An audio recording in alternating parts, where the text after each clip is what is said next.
Bueno, César Espinel, máster en Diálogo Interreligioso, Ecuménico y Cultural, profesor de Historia, Simbología de las Religiones, y está dedicado a la divulgación en redes sociales. Tiene un canal de YouTube y de TikTok, que esto es algo muy poco habitual en una persona con tu trasfondo. Sí. Se llama Centro Ultrella. Ahí lo podéis buscar, y hace vídeos largos y vídeos más cortos, sobre todo en diálogo con el público, respondiendo preguntas siempre interesantes y divertidos.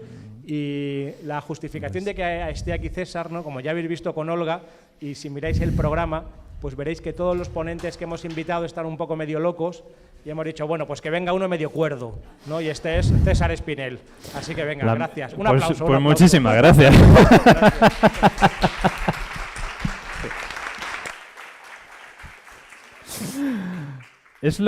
Muchísimas gracias. Es lo bonito, ¿no? Que claro, si están unos medio locos y otros medio cuerdos, significa que todos estamos medio cuerdos y medio locos. Así que es fantástico. Ya va la primera. Una armonización perfecta, porque al final de eso va esto, ¿no? De eso va este encuentro, ¿no? De esa unión del cielo con la tierra. Desde que me dijisteis si evidentemente quería participar, desde que me invitasteis, aparte de tener clarísima la respuesta, o sea, cómo no, o sea, sí, por favor, ¿dónde tengo que firmar? También llevo desde entonces trabajando en un agradecimiento a la altura. Y me ha pasado un poco como a Moisés, que de repente dice, oye, mira, soy torpe en el habla, así que se me han ido todos los agradecimientos que tenía en la cabeza y solamente me he quedado con uno, que además ni siquiera es mío, pero eso está muy bien también. Es de San Juan de la Cruz. Y San Juan de la Cruz escribe, 1000 gracias derramando. Por lo tanto, Mardía, Rafa, Olga, a todos los que habéis organizado estos encuentros, a todos los que están aquí, a todos los que nos están viendo, 1000 gracias derramando desde aquí a todos. Gracias de verdad.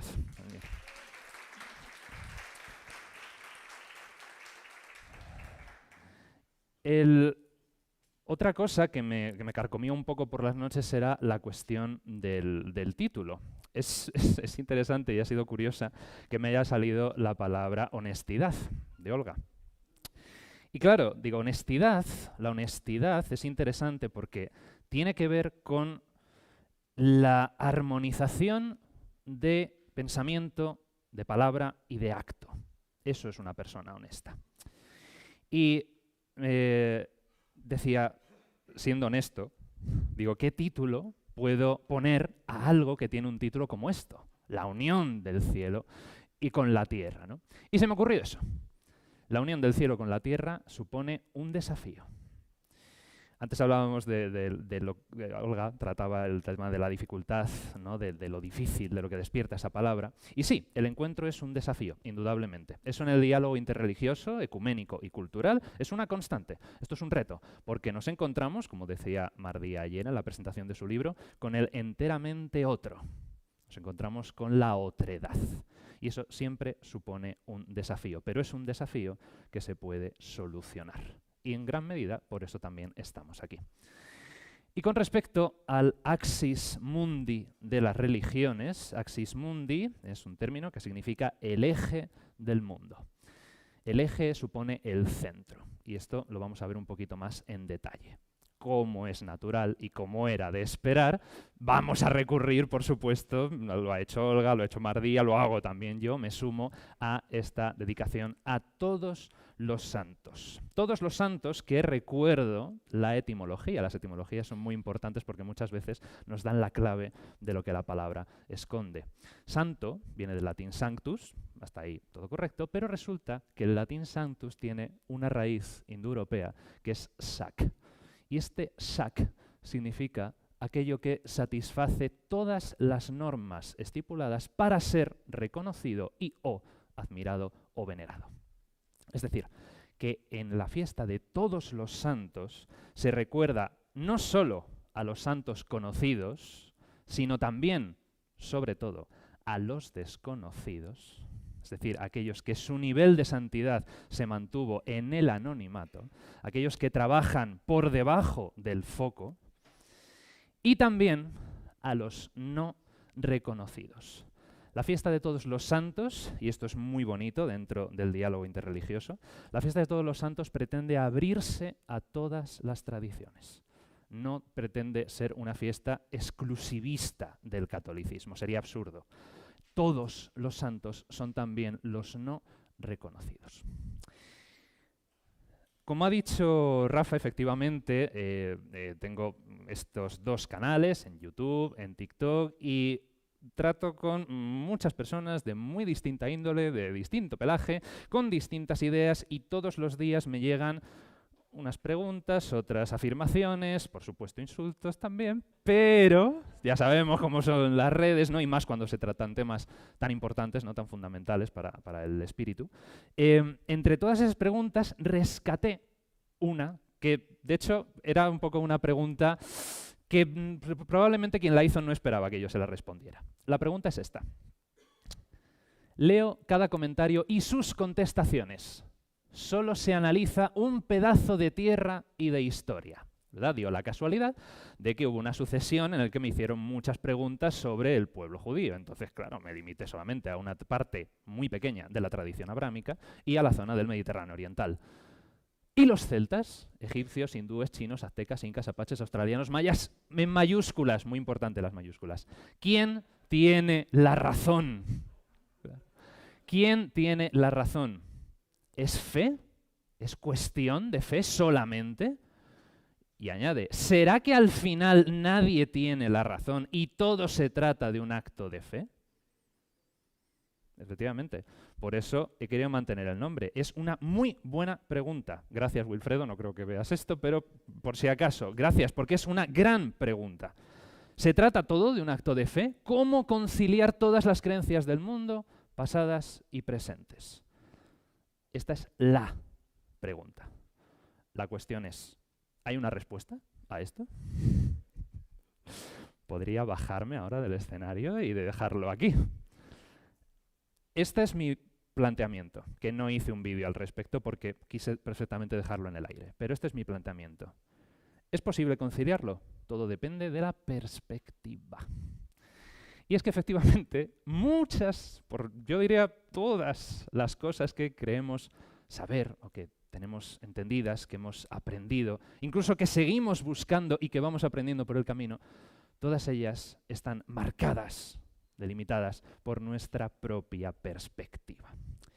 Y claro, esto me seguirá pasando y me ha pasado que me dicen, eso es relativismo, porque te estoy pidiendo la respuesta a quién tiene la razón y me dices que depende. Pues sí, efectivamente, lo siento, soy enormemente relativista. Bienvenidos al mundo de la historia de las religiones. Efectivamente, y esto es paradójico, lo que para cada persona, desde su propia tradición, ya sea espiritual o no espiritual, aquí entra también la negación de la espiritualidad, desde sus propias convicciones, que se constituyen en absolutas para una persona, sobre todo desde una postura evidentemente cerrada y también dispuesta al enfrentamiento, desde esa convicción tan absoluta, visto desde la parte externa, se relativiza enormemente, porque tu convicción resulta tan válida como mi convicción. Y desde ese punto podemos sentarnos a hablar. Si tú con tu convicción o yo con mi convicción intento anularte a ti o tú intentas anularme a mí, el encuentro no se produce. Por eso es el desafío del encuentro. Hay que saber, hay que aprender, porque esto no es una cosa con la que nazcamos sabiéndolo, ¿no? Entonces hay que aprender a dejar de lado, o mejor dicho, relativizar nuestras convicciones para ponernos enfrente de las convicciones del otro. Y ese es también el enfoque geohistórico de la historia de las religiones. Es una de las primeras cosas que se enseñan.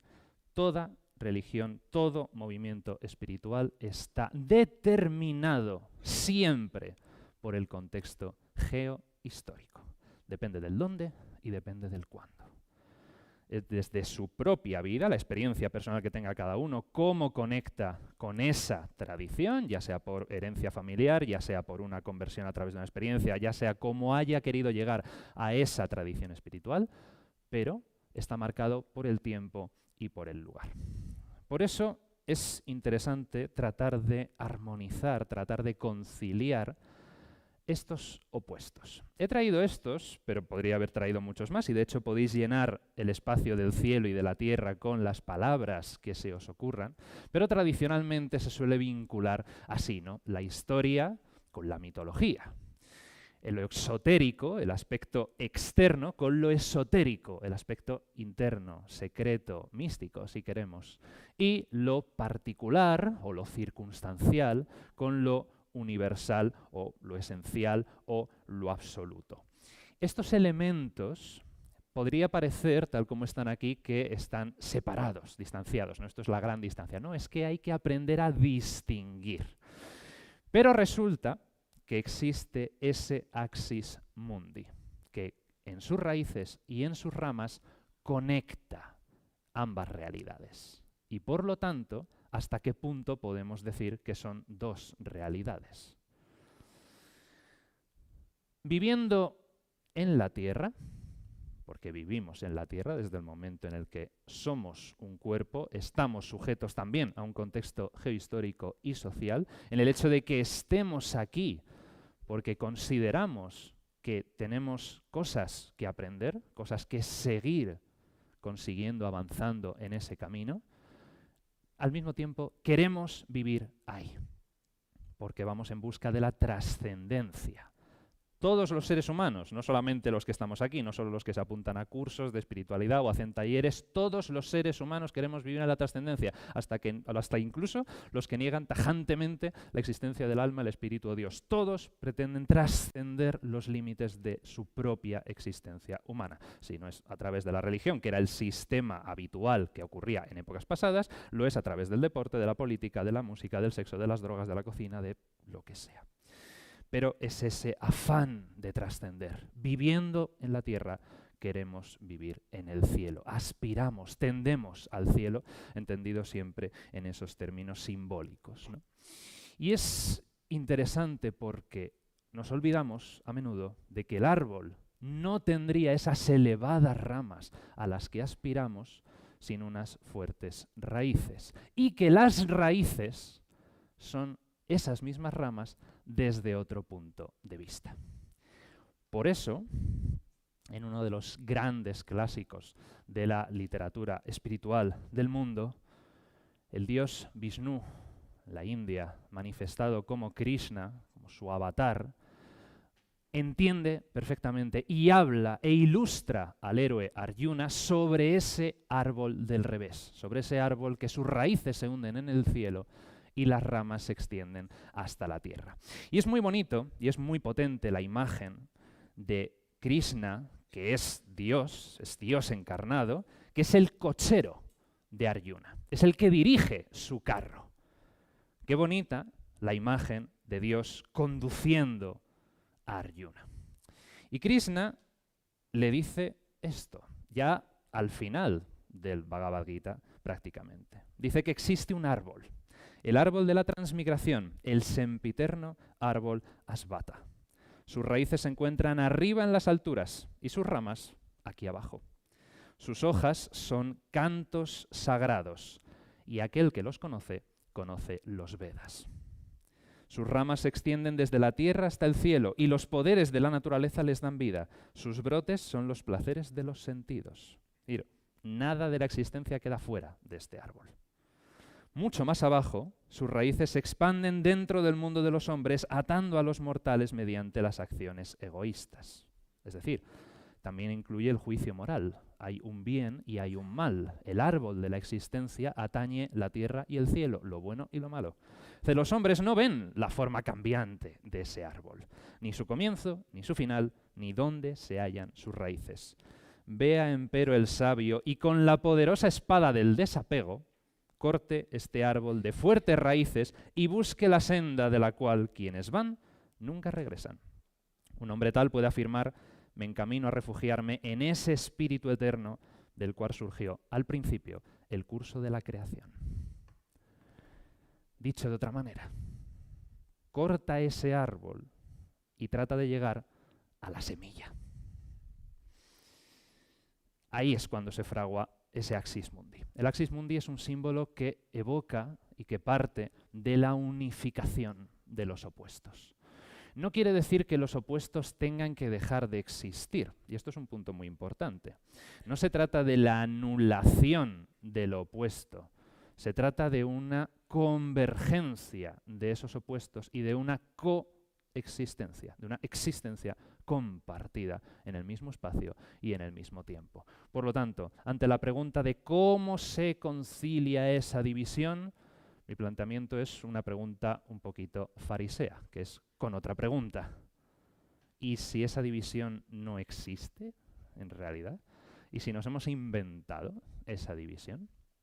Es interesante que en el primer versículo del primer capítulo del libro del Génesis se diga que Dios, el uno, el absoluto, el cielo por excelencia, de hecho en las religiones ancestrales la gran figura del Dios era el Dios cielo, diga que Dios, ese uno absoluto, creó los cielos y la tierra. Es decir, habla de una unidad primigenia de la que nace la dualidad. Pero esa dualidad sigue en perfecta sintonía y armonía con la unidad primera. Son realidades distintas, pero al mismo tiempo, en esencia, se mantienen iguales. Por lo tanto, lo que hace el cielo es alimentar la tierra. Insisto, podéis proyectar todas las palabras que se os ocurran en el ámbito del cielo y en el ámbito de la tierra. Funciona igual para todas. Lo celeste, lo trascendente, lo espiritual, lo elevado, lo simbólico, alimenta y nutre la tierra, lo material, lo exotérico, la historia. Y al mismo tiempo, la tierra y esos elementos materiales, particulares, concretos, precisamente concretan la trascendencia. Esto en la historia de las religiones se ve muy bien. En tiempos tan remotos, el Dios de lo alto, llamado ese Dios celeste, muy pronto perdió una gran cantidad de seguidores. ¿Por qué? Porque era demasiado cielo. Y los seres humanos no podemos vivir con demasiado cielo porque somos también tierra. Por lo tanto, el culto a ese Dios de lo alto fue sustituido por deidades de segunda generación que estaban mucho más cerca de la tierra. El Dios de la guerra, el Dios del vino, el Dios de la agricultura, el Dios de la cosecha, el Dios incluso del sol también, porque el sol lo sentimos. Entonces, no quiere decir que a ese Dios de lo alto haya que rechazarlo, sino que es tan trascendente, nos sobrepasa tanto, que necesitamos intermediarios. Valga de nuevo el Día de Todos los Santos. Y por eso es tan acertado el texto, las palabras de Henry Corbin en Historia de la Filosofía Islámica, pero que aplica a todos los textos, a todas las tradiciones, que dice que la afirmación de lo esotérico, es decir, la reivindicación de ese cielo, ¿no?, y la aspiración a alcanzar ese cielo, no implica la abolición pura y simple de la Shariat, de la letra, y lo exotérico. En el Islam, el zahir. Es decir, no se trata de, no, yo como voy hacia el cielo, reniego de la tierra. No. Significa más bien que privada de la realidad espiritual y de su dimensión esotérica, la religión positiva, es decir, la tierra, se convierte en opacidad y servidumbre, un simple catálogo de dogmas o catecismo, en lugar de mantenerse, y esta es la clave, abierta al afloramiento, puesto que hablamos de la tierra, hablemos de flores también, al afloramiento de significados nuevos e imprevisibles. Esto es la teología. Tal cual. La teología tiene mucho más que ver con la poesía que con la historia. Y convertir cualquier idea de Dios en un absoluto supone una idolatría. Conviene a Dios dejarle ser Dios. Entonces, ¿quién tiene la razón? ¿Es todo una cuestión de fe?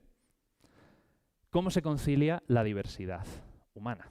El gran interrogante. Pues, de nuevo, mi planteamiento, mi apuesta, es que efectivamente depende de la perspectiva y del reconocimiento de la pluralidad de perspectivas. Y en esa pluralidad de perspectivas, ya nos lo decía Aristóteles, que conviene apuntar siempre a algo más lejos. Dice, una describe lo que ha sucedido y la otra lo que podía suceder. Está hablando de la poesía y de la historia. La poesía apunta, el mito, el símbolo, apunta a las posibilidades del ser. la poesía es algo más filosófico y profundo que la historia, porque la poesía habla de lo que es universal y la historia de lo que es particular.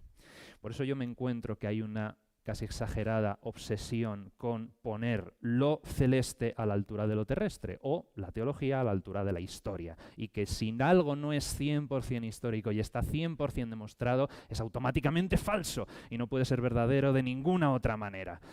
Eso es precisamente lo contrario de lo que decía Aristóteles. La poesía tiene que ir más allá, tiene que ser transhistórica. Y también lo dice, alguien bastante más moderno, Huxley, que dice: la verdadera religión se ocupa de lo dado de la intemporalidad.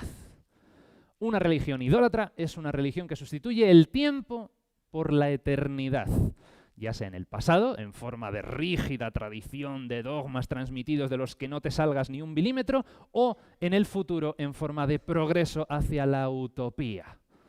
Ya de cuidado porque no te preocupes que llegará un Salvador y entonces el fin de los tiempos todos seremos felices y de tal. Y de no, ayúdame a trabajar la tierra, porque si no, idolatras la propia vía espiritual. Por lo tanto, en el desafío del encuentro, el primer paso primero ya es tener la voluntad de encontrarse, que menos mal que estamos todos aquí, pero eso ya lo hemos dado.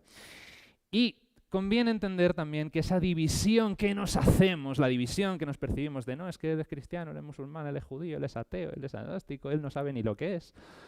Percibimos esa convención geohistórica, social y personal. Es decir, el macrocosmos, esa parte geohistórica, el mesocosmos, la parte social, el colectivo en el que nos movemos, y la parte personal de nuestras vivencias personales, el microcosmos, el individuo. Y por tanto, nos encontramos con la verdad de que en todos nosotros existe ese cielo y esa tierra. Y esto es muy interesante porque Wilfred Campbell, que es uno de los grandes historiadores de la religión, habla de esto. Dice, curiosamente, tendemos a ver en nosotros solo el cielo, es decir, lo mejor de nuestra tradición, y en los demás solo la tierra, lo peor.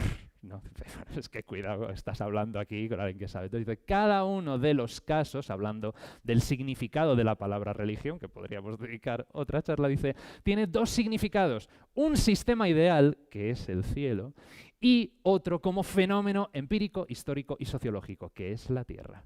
Desde este punto de vista hay, pues, dos cristianismos. Aplíquese para todas las tradiciones, ¿no? El cristianismo verdadero e ideal que los teólogos tratan de formular, por más que sepan que les trasciende, porque el cielo siempre trasciende a los hombres. Y por otra, el cristianismo de la historia, que ahí es donde los sociólogos y otros observadores consideran como un complejo humano y en ocasiones demasiado humano. Entonces, ¿son dos cristianismos o solo es uno? Y dependiendo de dónde queramos mirar, le encontramos un cristianismo u otro cristianismo. Y ahí está. Lo más habitual es que las personas hablen de las religiones de los demás tal como son, la tierra y el cielo, pero que se refieran a la suya tal como debe ser. Solo el cielo. Quienes carecen de fe propia piensan en todas las religiones, como concepto abstracto que yo mismo, culpable, y también aquí honesto, he utilizado como título para esta presentación, las religiones como algo que puede observarse desde el exterior. Es por ello que el observador externo y el participante, el practicante, el fiel, el creyente, el de la profunda convicción, pueden estar utilizando las mismas palabras para hablar de cosas completamente diferentes. Y esto es solamente el tapete que hay que poner sobre la mesa antes de sentarse a hablar. Casi nada. Por tanto, ese desafío del encuentro no se produce solamente entre los miembros de una misma comunidad, que es lo que significa el ecumenismo, sino también entre unas y otras comunidades religiosas de otras tradiciones, que es lo que es el diálogo interreligioso, sino también entre creyentes y no creyentes, entre espirituales y materialistas, e incluso también, sí, distintos tipos de ateos. ¿Cómo debe entenderse el ateísmo? No, es que tú en realidad dices que no crees en Dios, pero resulta que tu manera de no creer en Dios no coincide con la mía. Es agotador. Es agotador. Ya lo digo que lo vivo yo todos los días. Entonces, ¿cuál es en mi humilde opinión, la clave para intentar armonizar, para intentar conciliar a estos grupos, unos más enfrentados que otros, tengo que decir, que también hay muy buenas voluntades dispuestas a tender puentes y estos encuentros son un ejemplo. Lo que decía Francis Suffolk, dice: sin embargo, usted y yo, está hablando con un ateo imaginario, dice, somos salvajes criaturas románticas, que me encanta, que yo si tuviéramos tarjeta de presentación me lo habría puesto aquí, una salvaje criatura romántica, nos apresuramos a tomar posiciones de fe sobre el asunto. Y esta compartida y enfrentada extravagancia podría convertirnos en almas gemelas, porque ateos y creyentes son, en formas opuestas, gente con convicciones, lo que decíamos al principio. Dice, somos gente que se queda fuera del centrado campo del empirismo. Es decir, mi convicción y tu convicción, la mía en el sí y la tuya en el no, participan de la misma evidencia empírica. Y la consideramos exactamente igual de real para unirnos y sentarnos. Y Miguel Valls, en El viaje a la tradición mediterránea, dice una cosa también muy importante. El cosmos, la vida, la realidad aparente que se ofrece a los sentidos, a los ojos de las ciencias o a los del alma, la tierra y el cielo, es la evidencia de esa divinidad que nunca conseguiremos comprender. Insiste, nunca. Que nadie se haga ilusiones. Una divinidad que solo se puede encarar desde la más absoluta perplejidad y a la que solo torpemente seremos capaces de negar, los convencidos del no, o bien también torpemente, los convencidos del sí, de adjudicar nombres que no le alcanzan y definiciones por fuerza falsas que jamás podrían definir aquello que no tiene fin. Definir significa precisamente eso, poner límites, acotar. ¿Cómo vas a acotar lo absoluto? ¿Cómo vas a acotar lo enteramente trascendente? Empieza por asumir que no vas a poder hacerlo. Ese es el primer paso. Por lo tanto, recopilando las claves, reconociendo la humildad del no saber. No sabemos. Y cuanto antes lo aceptemos, mejor. El relativismo que da la experiencia, porque el considerarnos que somos los custodios de la auténtica verdad es una trampa del ego. No. Todo depende enormemente de la persona que tienes enfrente. Y ese es el reconocimiento de la otredad, el respeto de dejar al otro ser como es. Y el valor de esa otredad, es decir, no solamente dejarle ser en el sentido de, fíjate, qué bueno soy, que te dejo ser como eres tú, pobre. No. Dice, en tu posición, en tu convicción, hay valor. Aprecio ese valor. Y puesto que yo no tengo la verdad absoluta y tú tampoco, vamos a ver si entre los dos podemos acercarnos un poco a ella, pero nunca comprenderla, porque nunca podemos comprenderla. Y es ahí, reconociendo estas tres claves, donde crece el axis mundi, el árbol de las religiones, a través de dos cosas: la capacidad de significar la realidad, es decir, entrar en la profundización de las capas de lo real y a ver hasta dónde se quiere profundizar, la profundidad de lo significado. Es decir, la capacidad de ver más allá de lo aparente y también la capacidad, las ganas de poder profundizar hasta dónde. ¿Se puede llegar hasta la esencia?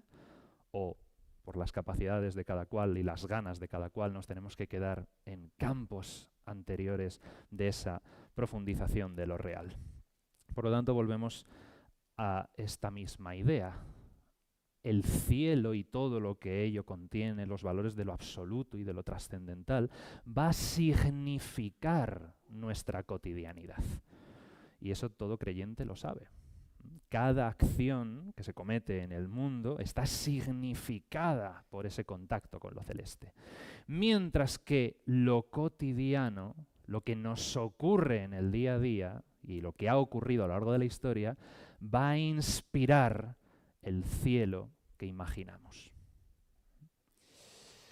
Y por eso, no existe en realidad, o mejor dicho, considero que no existe en realidad ese abismo ontológico entre el cielo y la tierra, sino que lo que hay son puentes que hay que saber primero encontrar y luego cruzar entre la historia y la mitología. He escogido aquí figuras señeras, pero podríamos meter muchas más. El propio Jesús de Nazaret, un rabí judío, apocalíptico, Galileo, siglo I, muy bien, el Jesús histórico, la historia. Pero el Cristo, el Mesías, el hombre hecho Dios, el Verbo encarnado, siendo una figura en la historia de las religiones que armoniza el cielo con la tierra, sin ninguna duda, es la doctrina de la encarnación y el Cristo. Moisés, en contacto constante con la divinidad, también se considera que fue un personaje histórico del cual no tenemos ni idea, no sabemos nada. Y esto aterra a los historiadores de la religión. Dicen, no hay fuentes, no hay testimonios. No. ¿Y qué? Solamente tenemos la clave de su nombre y por eso suponemos que fue real, porque es un nombre egipcio. Si realmente los hebreos hubieran concebido un personaje desde cero, no le habrían puesto un nombre egipcio, sus grandes enemigos, y desde luego no le habrían aliado con los madianitas, también enemigos de los hebreos. Por lo tanto, son dos cosas que no encajan con la creación desde cero de un personaje irreal, ficticio. Pero ahí está, Moisés. Lo único que sabemos de él es lo que nos cuenta la Biblia, y eso basta. Krishna también se asocia y se vincula con un personaje que pudo haber sido histórico, pero del que, de nuevo, no sabemos nada. Gilgamesh, este sí sabemos que existió porque hay un testimonio en las listas de los reyes donde se le menciona, pero ya convertido en divinidad. Fue un rey divinizado. La propia Virgen María, claro, sí. Jesús de Nazaret experimenta esa evolución, lo mismo ocurrió con su madre, de una manera paralela además. El problema cristológico siempre fue mariológico, aunque luego se haya enfocado casi todo en la figura de Jesús y María haya tenido que pasar muchos siglos para recogerla. Pero, aquí podéis decir, ¿qué pinta Isabel la Católica entre todos estos? Pues pinta, porque no solo las grandes figuras de las tradiciones religiosas del mundo, también las figuras históricas con suficiente profundidad tienen un calado simbólico y mitológico importante. Todos sabemos que los reyes católicos existieron, que Napoleón existió, que Alejandro Magno existió, pero ¿qué es más importante? ¿Lo que realmente, objetivamente hicieron o el mito que suponen? Alejandro Magno, hoy día, es el héroe nacional de Grecia. Alejandro Magno no era griego. A eso me refiero. Importa mucho más el mito, importa mucho más la construcción de ese personaje, que sí, que está anclado en la historia y por lo tanto se vincula y alimenta esa construcción arquetípica, pero es la mitología la que nutre esa historia. Lo mismo con el aspecto exotérico y esotérico. Exo, con X, es lo exterior y lo esotérico es lo interior.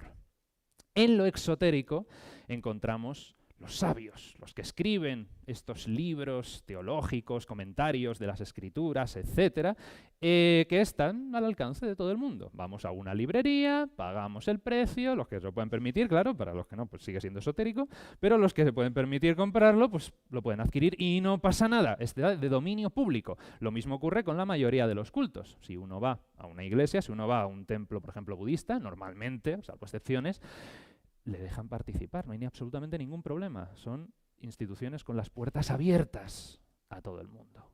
Ahora bien, el significado de lo que ahí se produce, eso ya es otra cosa. Puedes acceder a ello, pero el entenderlo y el aprehenderlo, con H intercalada, esa H que se mete ahí como tiene que meterse ese conocimiento dentro del ser, cambia radicalmente. Y por eso vinculamos siempre esas ideas del esoterismo con la cábala, con el misticismo, ¿no? Con aquello de los grandes sabios, que bueno, claro, tienes libros de cábala que puedes leer. Hay publicaciones místicas, Santa Teresa tiene publicada su obra entera, San Juan de la Cruz también. Ahora, buena suerte para entenderlo. Para entenderlo quiero decir, o sea, requiere mucho esfuerzo, mucho ejercicio, es decir, requiere una iniciación. Esa es la clave. De lo exotérico a lo esotérico se pasa a través de una iniciación. Ahí detrás del árbol sefirótico y del serafín de Santa Teresa, que se ve regular, pero está el templo, que María nos va a hablar después del templo y de cómo en el templo se funden el cielo y la tierra, ¿no? El propio santuario, no solamente lo que se realiza en el santuario, sino el propio edificio. Especialmente las iglesias católicas. Yo soy muy fan de visitar distintas iglesias por eso, por lo que me cuentan las piedras, las imágenes, las esculturas, el aprender a leerlas también. El lenguaje de las imágenes. No están ahí solamente para hacer bonito, que también depende, porque hay algunas que son para verlas, pero generalmente buscan transmitir ese mensaje que permanece esotérico porque requiere de una iniciación para entender su lenguaje.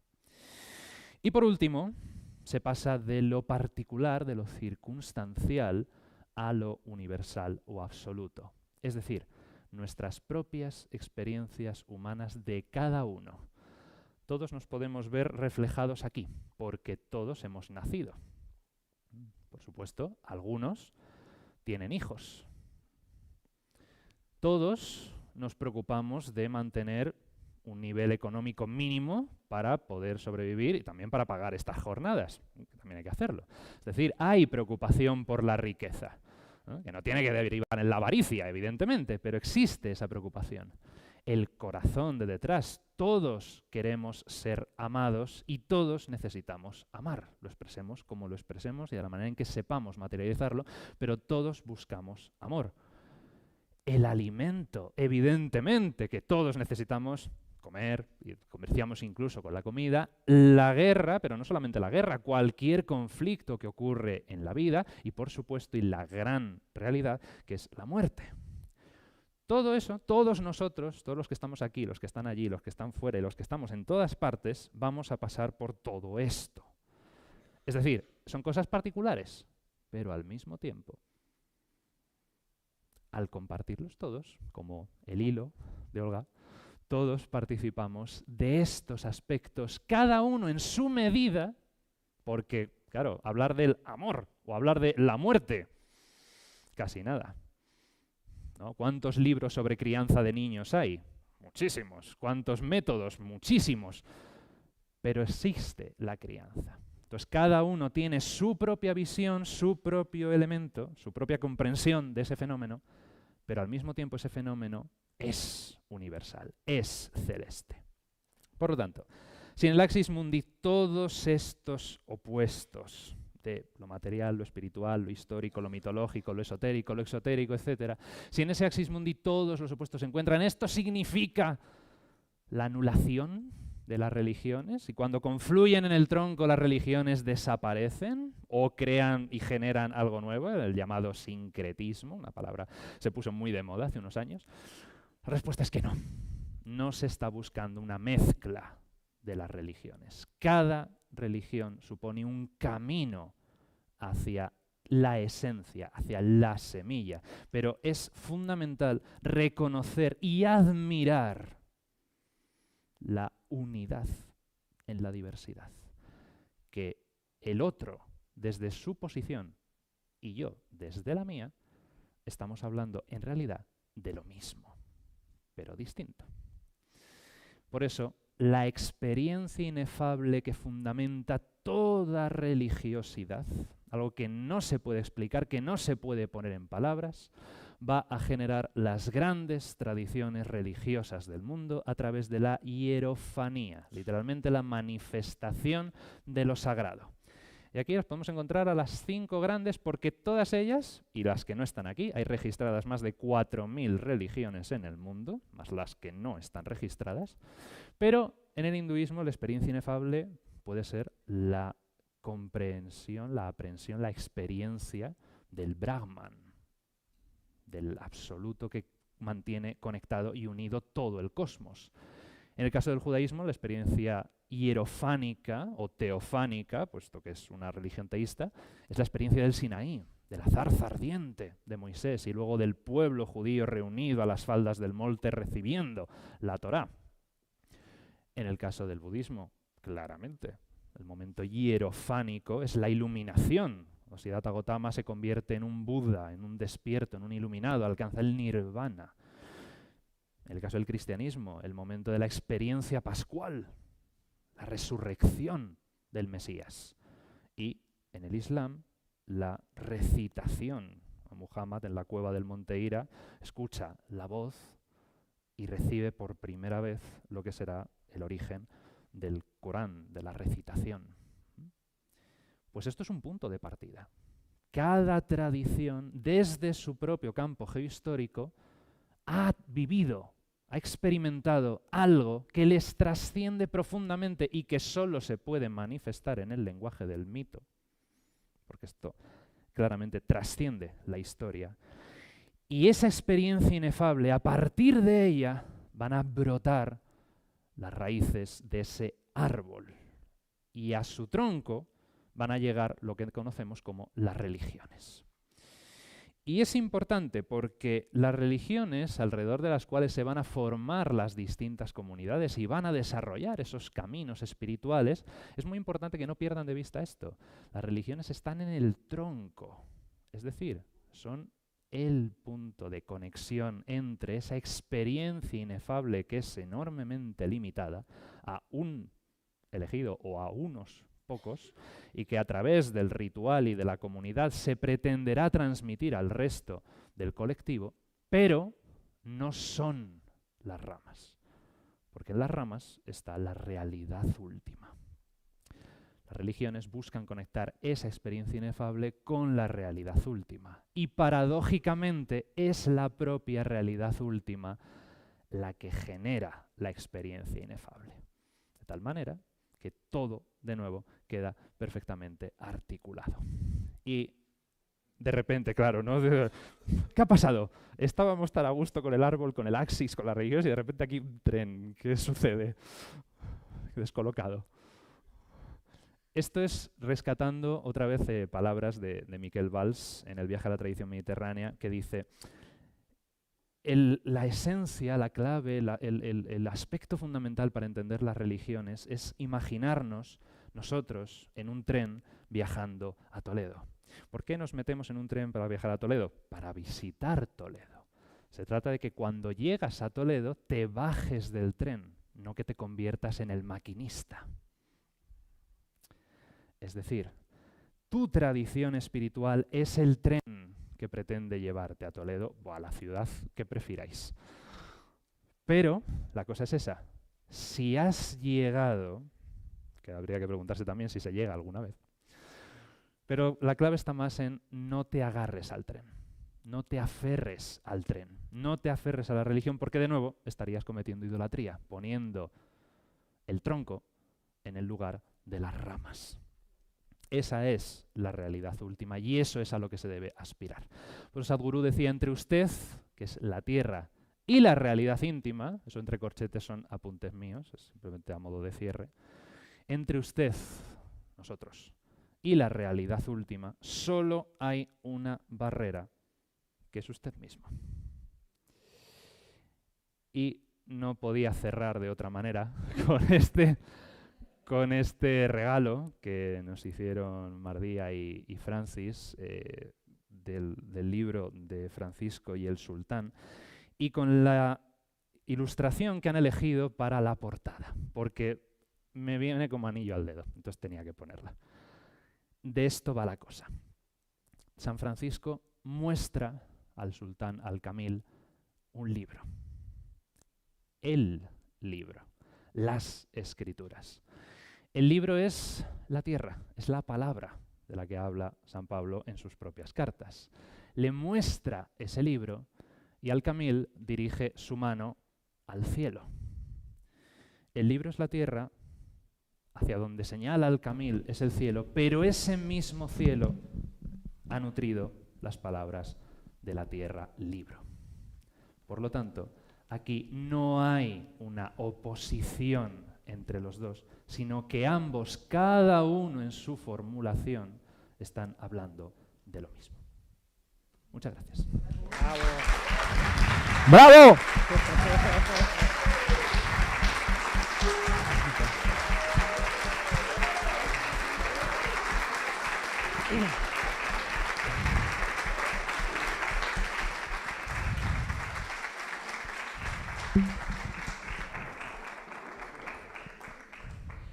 Venga, pues tenemos 5 minutillos o 10 minutillos para preguntas, comentarios, reflexiones. Venga. Gracias. No, de momento no. Luego ya voy a estar 2 días sentado, así que estaré bien. Hola. Ah, hola.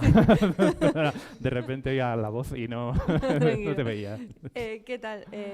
Sí, yo tengo una pregunta. O sea, claro, tú hablas de que al final cada religión es un tren para llegar como a ese absoluto, ¿no? Entonces mi pregunta es, ¿hay que elegir un tren? ¿O se puede hacer un mix? Claro. Pues qué buena pregunta. Yo me llevo preguntándome lo mismo varios años, ¿eh? De hecho, sí, y es cierto. Y gracias, porque voy a aprovechar también para compartir un poco una experiencia y una duda que me carcome mucho. Yo durante mucho tiempo me sentí un poco síndrome del impostor, ¿no? El de decir, claro, estoy yo aquí, hablando de religiones, ¿no? Haciendo divulgación, dando clases y demás, y claro, yo no estoy en ningún tren. Yo me quedé en el andén. Claro, o sea, estoy en la estación y gracias que estoy en la estación y no estoy en mi casa. Claro, ¿se puede vivir sin coger un tren, sin elegir un tren? Yo quiero creer que sí. No lo sé. Quiero creer que sí. ¿Por qué? Y me explico. Porque el coger un tren no es tanto una voluntad personal, sino un impulso que sientes y que indudablemente es una fuerza que te lleva a ello, por las circunstancias que sean. Pero esa experiencia inefable no es algo que ocurrió hace tantísimos siglos y ya está, no. Esa experiencia inefable, claro, te iba a decir, ¿ocurre en el corazón y en el alma de cada creyente? No, debería ocurrir, porque hay muchos creyentes que lo son por herencia, por inercia, pero que no han experimentado nunca esa semilla, esa llama. Claro, por eso muchas veces es tan interesante hablar con conversos, porque los conversos sí que lo han hecho. Entonces, claro, te diría que tranquila, también me lo digo yo, me estoy intentando también convencer a mí mismo, que estemos tranquilos, porque no depende tanto de nosotros. Gracias. No pasa nada porque como estamos aquí empezando a pergeñar lo que llama Mardía la hermandad transversal, que en lugar de seguir un camino vamos campo a través, así que no hay ningún problema. Todos bienvenidos a la hermandad transversal. Claro, seguimos, es verdad. ¿Por un camino o por ningún camino? Es verdad, caminando estamos caminando, eso sí, eso sin duda. O sea, no es tanto el hecho, a lo mejor me he expresado mal, o sea, no es tanto el hecho de quedarte quieto en el andén y no coger ningún tren y todos los demás van en tren, sino que cada uno hace el camino que considera, que juzga realmente. Pero el hecho de que ya te intereses y te hagas esa pregunta ya es un indicativo importante, porque implica que algo has encontrado. Luego hay que seguir buscando. Pero ojo, los creyentes también, ¿eh? Que los creyentes no penséis que habéis llegado ya aquí a Toledo, ¿eh? O sea, así que hay que seguir todos trabajando, pero cada uno desde su camino. Pero efectivamente, como bien dices, todos somos hermanos transversales y en eso estamos juntos. Gracias por una magnífica exposición. Me ha interesado mucho el momento en el que has hablado de relativismo, reivindicándolo de una manera muy inspiradora, que me ha hecho pensar que tal vez habría que distinguir relativismos, ¿verdad? Un relativismo abierto, creativo, inclusivo, que acoge la diversidad como verdad, y otro relativismo cuyo espíritu es más bien negativo, puramente destructivo en ese sentido, que lo que hace es abocar al rechazo general, ¿no? Si es relativo, es mentira, cuando en realidad es establecer relaciones en la infinidad de relaciones, luego es verdad. Entonces creo que has apuntado a eso y tal vez podemos introducir esa distinción que no había pensado. Sí. ¿Tú quieres decir algo en medio? Sí, no quiero porque justo este tema lo tengo un poco reflexionado, yo lo resumo en una sola frase, que es: todo es relativo, pero nada es absolutamente relativo, ¿no? Está muy bien, está muy bien. Pues sí, efectivamente, y gracias, Pablo, por ese apunte, porque sí, es... Y si me permite, siguiendo con la metáfora, ¿verdad? Sí. En realidad, presumir que hay un tren que es el mismo para todos y que hace el trayecto de manera regular ya es mucho presumir, ¿verdad? Entonces, siguiendo con el tema de la relatividad, pues nuestra experiencia vital real es que cogemos un autobús, luego hacemos una conexión, un vuelo para acá y tomamos otro vuelo y vamos yendo a muchos destinos todos los cuales forman parte de un viaje incesante, permanentemente renovado y totalmente sumido en el misterio más absoluto, de manera que el viaje nunca se repite, nunca es igual para dos personas, ni es igual para dos que se llamen creyentes de lo mismo, porque no pueden serlo. O sea, la singularidad del modo en que realizamos cualquiera de esos grandes caminos ya de por sí revela que esos caminos son aperturas simbólicas a una inmensa diversidad de posibilidades. Lo vemos en nosotros mismos, no hace falta incluso considerarlo en la historia de las religiones, ¿no? Entonces, claro, vamos a Toledo o a Pekín, pero sin duda a cada instante estamos en un nuevo transporte. Efectivamente, así es, sí, totalmente, Pablo, sí. Y además, claro, también es bonito y quería marcar, por eso he elegido el símbolo del árbol para ilustrar la idea del Axis Mundi, porque no solamente son los árboles el Axis Mundi, ¿no? Podía haber cogido una montaña, podía haber cogido el símbolo de la escalera, podía haber cogido la torre, pero he cogido el árbol precisamente por esa idea del desarrollo, de siempre el crecer y no solamente que el tronco sea único, sino que también por el tronco salen distintas ramas. Entonces, claro, hay mucha variedad y no es, como bien dices, un solo camino uniforme, mismo para todos y todos vamos con regularidad. No. O sea, ahí está también esa experiencia personal de cada uno, pero sí es verdad que todos tendemos hacia Pekín, hacia Toledo, hacia donde consideremos. Gracias.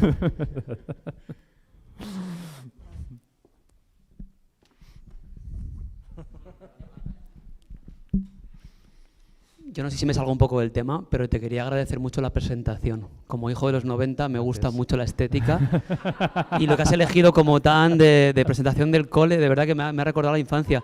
Y me parece muy interesante. Compartida. Sí, ¿verdad? Es que se ha notado. Entonces, bueno, que me ha encantado la charla, pero que quería detallar esa estética que me ha encantado. Pues muchas gracias, me alegro. Sí. Yo a partir de ahora ya no quiero dar una charla sin PowerPoint, te voy a llamar a ti para que me lo hagas, ¿no? Ahora la mía que viene después me parece un rollo. Te voy a traer de vuelta a los 90. Sí.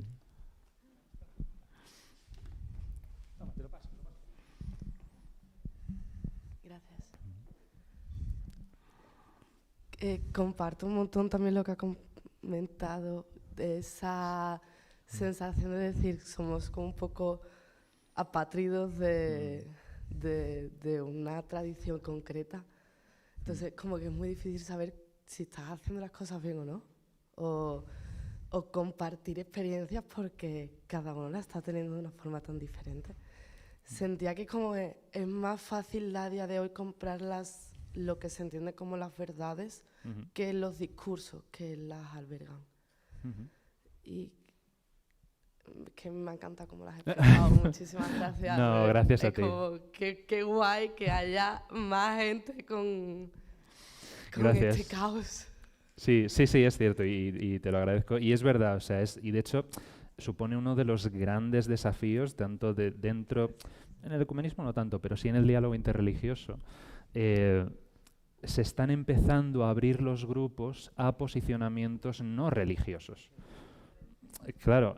Entonces ahí está el punto. Eso ha sido una frontera que, se está empezando a desmoronar ahora. El diálogo religioso es muy reciente, digamos que tiene un gran auge en los años 60, pero el hecho de que dentro de esos grupos ya no solo haya representantes de las grandes tradiciones del mundo, sino también de otros posicionamientos que no son religiosos, abre mucho la cobertura y supone también un enriquecimiento en ese diálogo, porque efectivamente en una sociedad plural y diversa, religiosa y no religiosa, los grupos tienen que hacer cabida a todas esas expresiones. Entonces, ¿cómo saber si lo estás haciendo bien o lo estás haciendo mal? Yo te digo desde mi punto que, de nuevo, puede ser un autoconvencimiento, o sea, que vete a saber si esto es así o no es así, pero yo desde mi punto de vista es intentar rescatar las claves que he presentado de esa apertura, ese reconocimiento y ese valor a lo otro. Entonces, en el momento en el que intentas no juzgar desde tus posiciones las posiciones del otro e intentas comprender y entender e incluso aprender a apreciar, para mí, ese es un buen camino.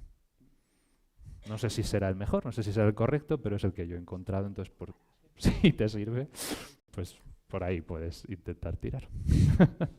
Gracias a ti. No sé si ya levantó la mano antes. fuera de tiempo. Bueno, como vamos a estar por aquí, Sí. luego le preguntamos. Venga, la última. Bueno, mi pregunta era, se me ocurría, ¿y si no hubiera tren? ¿Y si no fuera necesario el tren? Casi nada, ¿eh? Has dicho que estamos fuera de tiempo. Si alguien se ha quedado con más ganas de ver a César, como todos nos hemos quedado, buscarles en las redes, porque está muy activo con contenido muy interesante. Centro Ultrella en YouTube y en TikTok. La Y ahí le publi, podéis la hacer publi de preguntas porque Tapadillo. luego las responde. Es muy buena pregunta. Si no hubiera tren, de nuevo, una pregunta farisea, claro. ¿Y si esa división no existe? ¿Y si no hay tren? Pues maravilloso, maravilloso. Podemos hablar también de eso si queremos. Tenemos mucho tiempo para compartir, o sea que podemos hablarlo. Podría no haberlo.